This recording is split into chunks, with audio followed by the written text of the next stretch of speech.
بسم اللہ الرحمن الرحیم۔ آج ہم بہشت زیور کے جو اگلے عقیدے ہیں وہ پڑھتے ہیں۔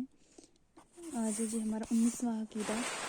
خدا کا کیسا ہی پیارا ہو جاوے مگر جب تک ہوش و حواس باقی ہوں شرع کا پابند رہنا فرض ہے۔ نماز، روزہ اور کوئی عبادت معاف نہیں ہوتی۔ جو گناہ کی باتیں ہیں وہ اس کے لیے درست نہیں ہو جاتی۔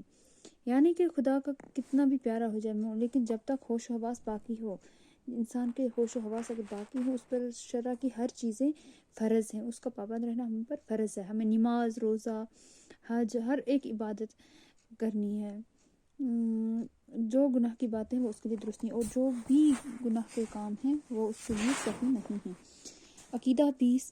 جو شخص شریعت کے خلاف ہو وہ خدا کا دوست نہیں ہو سکتا۔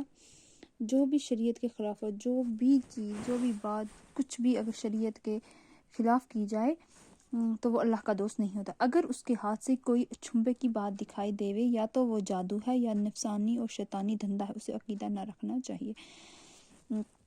مطلب کوئی بھی کچھ ایسی حرکت کرے، کچھ ایسا کرے، جادو ٹونا، تو وہ شیطانی کام ہے، وہ عقیدے کا کام نہیں ہے۔ عقیدہ 21۔ ولی لوگوں کو بعض بید کی باتیں سوتے یا جاگتے میں معلوم ہو جاتی ہیں۔ جو ولی لوگ ہوتے ہیں، جو بڑے بزرگ جنہیں ہمیں کہتے ہیں، انہیں جو راز کی باتیں معلوم ہوتی ہیں وہ سوتے میں یا جاگتے میں بھی معلوم ہو جاتی ہیں۔ اس کو کشف اور الہام کہتے ہیں۔ اسے ہم کشف یا الہام کہتے ہیں۔ اگر وہ شرع کے موافق ہے تو قبول ہے، اور اگر شرع کے خلاف ہے تو رد ہے۔ اگر وہ شریعت کے موافق ہے، مطلب شریعت کے بارے میں ہی ہے، تو وہ پھر قبول کی جاتی ہے، لیکن اگر جو اس کے خلاف ہے تو وہ رد کر دی جاتی ہے۔ عقیدہ 22۔ اللہ و رسول صلی اللہ علیہ وسلم نے دین کی سب باتیں قرآن و حدیث میں بندوں کو بتا دیں۔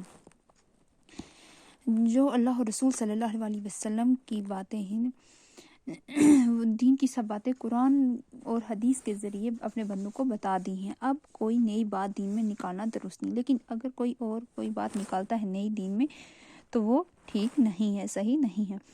ایسی کئی بات کو بدعت کہتے ہیں۔ بدعت بہت بڑا گناہ ہے۔ لوگ اپنے آپ سے کچھ باتیں نکالتے ہیں، کچھ کہتے ہیں، لیکن اس سے بدعت کہتے ہیں، لیکن جو بدعت ہے وہ بہت بڑا گناہ ہے۔ پھر ہے عقیدہ نمبر 23۔ اللہ تعالیٰ نے بہت سی چھوٹی بڑی کتابیں آسمان سے جبرائیل علیہ السلام کی معرفت بہت سے پیغمبروں پر اتاری تاکہ وہ اپنی اپنی امتوں کو دین کی باتیں سنائیں۔ جو اللہ تعالیٰ نے اپنی بہت سی چھوٹی یا بڑی کتابیں اتاری ہیں، نازل فرمائی، وہ جبرائیل علیہ السلام کے ذریعے اپنے پیغمبروں پر اتاریں اور اپنی اپنی امتوں کو دین کی باتیں سنائیں۔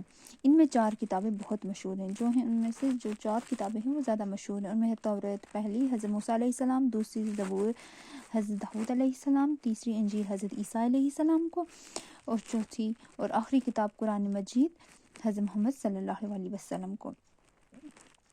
اب کوئی کتاب آسمان سے نہ آئے گی، اور جو آخری کتاب ہے قرآن پاک، قرآن مجید، اس کے بعد کوئی بھی کتاب نہیں آئے گی۔ قیامت تک قرآن کا حکم چلتا رہے گا۔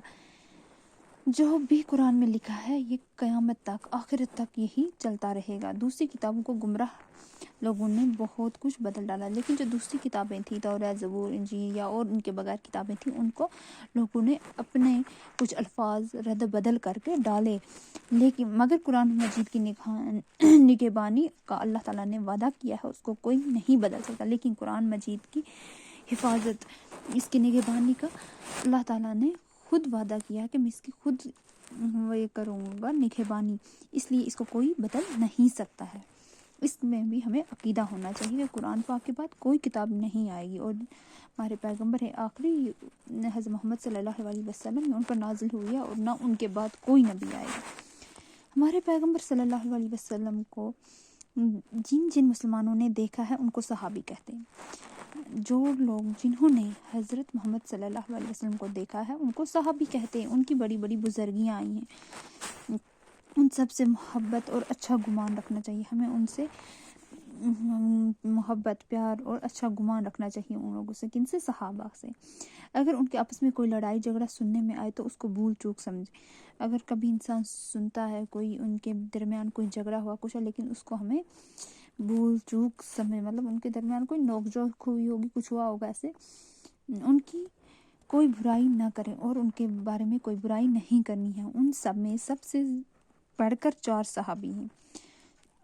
صحابہ کرام میں سب سے بڑھ کر جو ہیں وہ ہیں 4 صحابی، جن میں حضرت ابو بکر رضی اللہ تعالیٰ عنہ، یہ پیغمبر صاحب کے بعد ان کی جگہ بیٹھے اور دین کا بندوبست کیا۔ یہ حضرت محمد صلی اللہ علیہ وسلم کے بعد ان کی جگہ پر بیٹھے اور دین کا بندوبست کرتے رہے، اس لیے یہ اول خلیفہ کہلاتے ہیں۔ یہ کیا کہلاتے ہیں؟ خلیفہ اول۔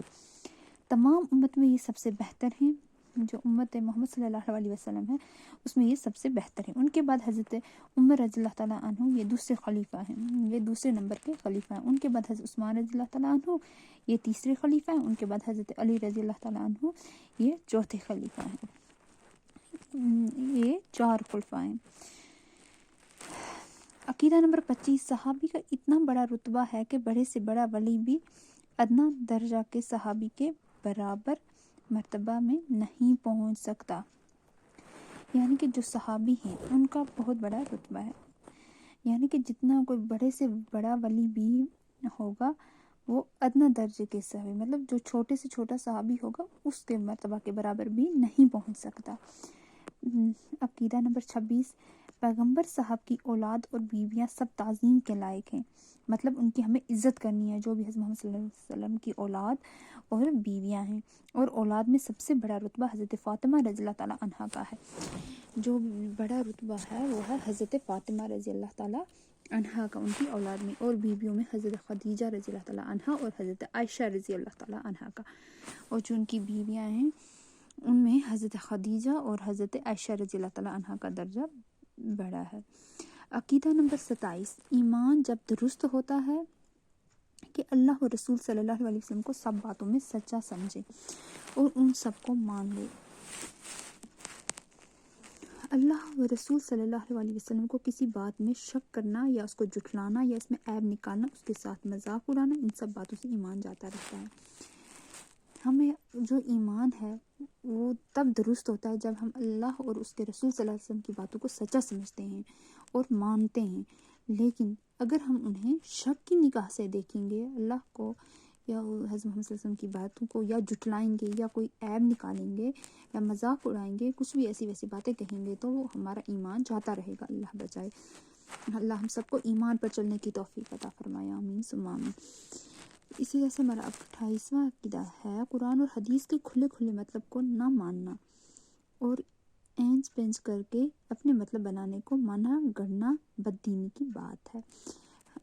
28واں عقیدہ ہمارا یہ ہے کہ قرآن اور حدیث کے کھلے کھلے مطلب کو نہ ماننا، جو قرآن اور حدیث کے مطلب معنی ہیں وہ ہم نہ مانیں اور اپنے سے کچھ اور الگ ہی معنی اس میں نکالیں، یہ ہمارے بددینی کی بات ہے۔ 29واں عقیدہ ہے گناہ کو حلال سمجھنے سے ایمان جاتا رہتا ہے۔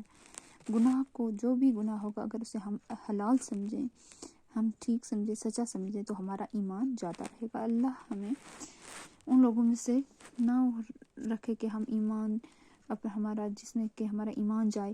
اللہ ہم سب کو نیک راہ پر چلنے کی توفیق عطا فرمائے، آمین ثم آمین۔